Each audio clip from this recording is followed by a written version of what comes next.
আর কিছু লাগবে? না না ভাই, আর কিছু লাগবে না। আপনি এক কাজ করুন, এই দুধের প্যাকেটটা ভরে। ওমা, দুধ কোথায় গেল? আরে ভাবি, আমিও তো দেখলাম এই প্যাকটা তো ভালোই ছিল। হ্যাঁ, তুমি তো দেখেছোই। আচ্ছা, একটা কাজ করি না ভাবি, চলুন আমরা অন্য কোথা থেকে নেই। আচ্ছা ঠিক আছে, চলো। ম্যাডাম, এই জুস খাবেন না। কেন? এই জুস কেন খাবেন? এই জুসে কি আছে? ম্যাডাম, এই জুসে বিষ আছে। কি বিষ? এইসব কি আবল তাবল কথা বলছিস? যা এখান থেকে। দেখো বাবু, এখানে মজা করো না। তুমি যে কাজের জন্য এসেছো সেই কাজে যাও। না ম্যাডাম, আমি মজা করছি না, আমি সত্যি করে বলছি এই জুসে বিষ আছে। তোকে আমি কি হলো? এই বাচ্চাটাকে আপনি মারলেন কেন? স্যার দেখেন না, এই মেয়েটা কখন থেকে এসে এখানে আবল তাবল কথা বলছে। আচ্ছা বাবু, কি হয়েছে আমাকে একটু সত্যি করে বলো তো। স্যার, এই আন্টিটা কিছুক্ষণ আগে একটা দুধের প্যাকেট কিনেছিল, আর এই আঙ্কেলটা ইনজেকশন দিয়ে কোনো কিছু একটা মিশিয়েছিল। তারপর আমি সম্পূর্ণ দুধ নিয়ে নষ্ট করে ফেলেছি। আর তারপর ওনারা যে দোকানে এসেছে, ওনাদের পিছু করতে করতে আমি সেই দোকানেও এসেছি। সেখানে গিয়ে আমি দেখি এই আঙ্কেলটা একজনকে বলছে যে সে এই জুসটার ভিতরে বিষ মিশিয়েছে। তারপর আমি দৌড়ে গিয়ে আপনাকে বলি, স্যার সত্যি এই জুসের ভিতরে বিষ আছে। আর আমার কথা যদি বিশ্বাস না হয়, এই আঙ্কেলকে বলুন এই জুস খেতে। বাচ্চাটা একদম ঠিক বলেছে। আপনি জুসটা খান, খেয়ে দেখান এতে কিছু মিশানো নেই। স্যার আমি তো এখন ডায়েটে আছি, এখন কিছু খেতে পারবো না। না না, সামান্য একটু খেলে আপনি ডায়েটের কোনো প্রবলেম হবে না। একটু জুস খান। আর এখানে দুটো জীবনের প্রশ্ন, নিন খেয়ে দেখান। স্যার আমি তো আপনাকে বললাম আমি এখন কিছু খেতে পারবো না। ভাই, তুমি যদি একটু খাও তাতে কোনো সমস্যা হবে না, আর ব্যাপারটারও সমাধান হয়ে যাবে। তোমার উপরে আমার পুরো বিশ্বাস আছে। তুমি খেয়ে স্যারকে বুঝিয়ে দাও এই জুসে কোনো বিষ নেই। না না, এই জুস খাওয়া যাবে না। যদি না খেতে পারেন সত্যিটা বলে দেন। হ্যাঁ, এই জুসের মধ্যে বিষ আছে। কি? তুই এটা কেন করেছিস? আমি তোর কি ক্ষতি করেছি? আমি কখনো চাইনি যে আমাদের সম্পত্তিতে আরেকজন ভাগ আসুক। তোমার সন্তান যদি এই দুনিয়াতে আসে না, তাহলে তো আমাদের সম্পত্তিতে আরেকটা ভাগ বেড়ে যাবে। তাই আমি চেয়েছিলাম তোমাকে এবং তোমার পেটের সন্তানকে এই দুনিয়া থেকে বিদায় করে দিতে। তুমি এটা করতে পারলে? তোমাকে আমি আমার নিজের ভাই মনে করতাম। তুমি যখন যা আবদার করতে আমার কাছে, তখন তোমার আবদার আমি পূরণ করতাম। তুমি আমাকে মেরে ফেলতে চেয়েছো, তাতে আমি একটুও কষ্ট পাইনি। তুমি আমার অনগত সন্তানকেও মেরে ফেলতে চেয়েছো, সেজন্য তো তোমাকে শাস্তি পেতেই হবে। প্লিজ ভাবি, আমি ভুল করেছি, আমাকে মাফ করে দাও। আমি আর কখনো এমনটা করব না। আমি কথা দিচ্ছি আমার সম্পত্তির ভাগ লাগবে না, প্লিজ। না, তোমাকে আমি মাফ করব না। তুমি যেটা করেছো না, সেজন্য তোমার শাস্তি পাওয়া দরকার আছে। স্যার, আমার চোখের সামনে থেকে জানোয়ারটাকে নিয়ে যান। আমি ওনাকে থানায় নিয়ে যাচ্ছি। শুনুন, আপনি কি লজ্জা করে না? আপনি আপনার ভাইয়ের স্ত্রী ও তার সন্তানকে এভাবে মেরে ফেলতে চাইছেন? আপনি কি মানুষ নন? আপনি তো একটা খুনি। আর শুনুন, আপনি ভাগ্যবান, আজকে এই শিশুটার জন্যই আপনি এবং আপনার বাচ্চা প্রাণে বেঁচে গেলেন।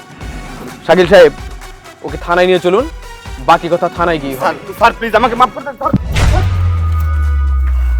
মা, তোমাকে অনেক ধন্যবাদ। আজকে তোমার জন্য আমি প্রাণে বেঁচে গিয়েছি। আচ্ছা, তুমি কোথায় থাকো? পাশেই থাকি আমি। তোমার বাবা মা নেই? না। ও আচ্ছা, ঠিক আছে, আজ থেকে তুমি আমার সাথেই থাকবে। ঠিক আছে, চলো। চলেন। ম্যাডাম, ও ম্যাডাম, আরে ও ম্যাডাম, আরে ও ম্যাডাম দাঁড়ান। আরে, আপনি আমার অফিসে? ম্যাডাম, বড় ম্যাডাম কইলো আপনি এই যে ব্যাগটাই খেয়েছেন, এই ব্যাগের ভিতরে নাকি আপনার অনেক জরুরি কাগজপত্র আছে, তাই আমি দৌড়াইতে নিয়ে এলাম। আচ্ছা ঠিক আছে, দিন। নেন। মা, তুমি এখানে? এদিকে আসো। আরে আসো।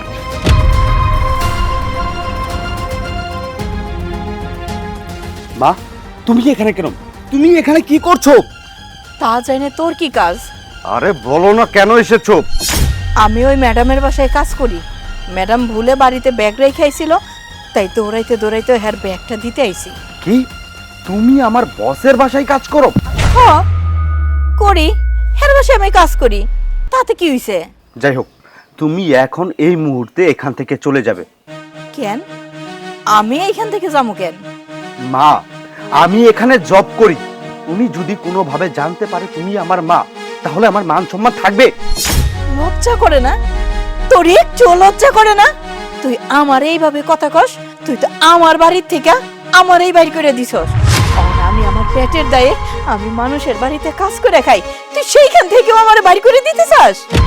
আরে তোর মতন সন্তান আমার থাকার থেকে আমার নিঃসন্তান থাকাটাই তো ভালো ছিল। শোনো মা, তুমি এখন আর এইসব কথা বলো না। ম্যাডাম আমাদের দিকে তাকিয়ে আছে, তুমি এখান থেকে যাও। আমার তো অপমান বোধ হচ্ছে, তুমি বুঝো না?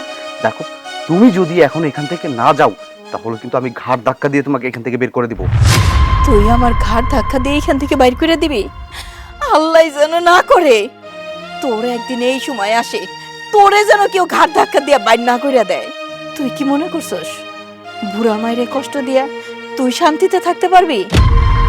আল্লাহ দেখিস একদিন তোর সন্তান রে দিয়ে তোরেও ঠিক এইরকমই ঘাড় ধাক্কা দিয়ে বাইর করে দিয়ে আইব, তখন তুই বুঝবি মা বাবার কষ্ট কতখানি হয়। তোমার এই ফালতু কথা শোনার সময় না আমার কাছে নেই। তোমাকে এখান থেকে যেতে বলেছি, তুমি এখান থেকে যাও। বুঝতে পেরেছি, এভাবে কাজ হবে না, ঘাড় ধাক্কা আমাকে দিতেই হবে। যাও এখান থেকে, যাও এখান থেকে। খালা, আপনি ঠিক আছেন তো? বাহ রাসেল সাহেব, বাহ! আপনি কি না আপনার নিজের মাকে ঘাড় ধাক্কা দিয়ে বের করে দিচ্ছেন? যেই মা কিনা আপনাকে 10 মাস 10 দিন গর্ভে রেখেছে, মানুষের মতো মানুষ করেছে, আপনি সেই মাকে ঘাড় ধাক্কা দিয়েছেন? ম্যাডাম, আপনারে বলছিলাম না আমার একটা ছেলে আছে, সেই ছেলে আমারে বাড়ি থেকে ঘাড় ধাক্কা দিয়ে বাইর করে দিছে। এইটাই সেই ছেলে। ও আচ্ছা, এই তাহলে আপনার সেই মহান ছেলে। আপনি তো আমাকে সবকিছুই বলেছিলেন, কিন্তু আমার এটা জানা ছিল না যে এই বাটপারটা আমার অফিসেই জব করে।